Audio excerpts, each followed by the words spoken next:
Magandang araw sa inyo mga kaibigan. Itong ating almusalita sa araw na ito, araw ng linggo, kaya na huwag makalimutan magsimba ngayon. Ebanghelyo natin ay John 2:13-22.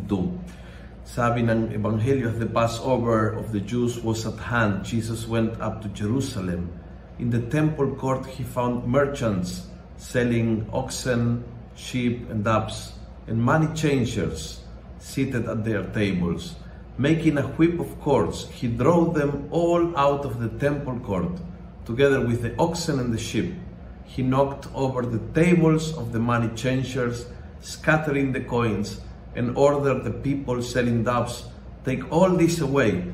Stop making a marketplace of my Father's house." Napikon ang Panginoon, nagalit ang Panginoon dahil binastos ang templo ng Diyos. Binastos ang templo ng Diyos. Hindi ginalang, hindi nirespeto ang kinaroroonan ng Diyos.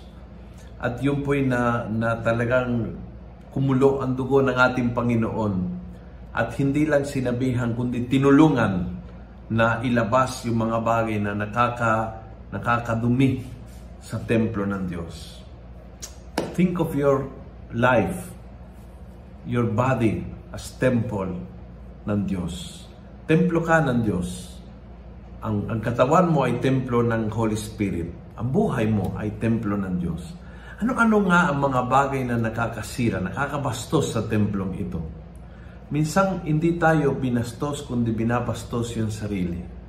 Minsan hindi tayo dinudumi o binato ng dumi ng ibang tao, kundi dinudumi, sinisiraan ang ating sariling pagkatao.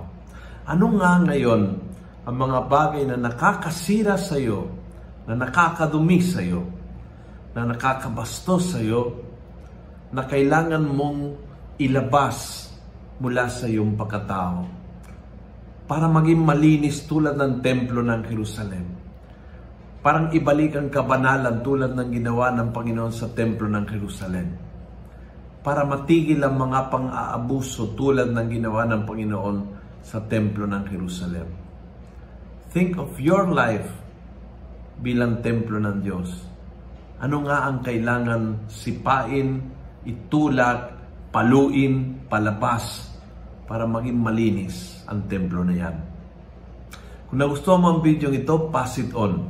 Punuin natin ang good news ang social media. Gawin natin viral araw-araw ang salita ng Diyos. God bless.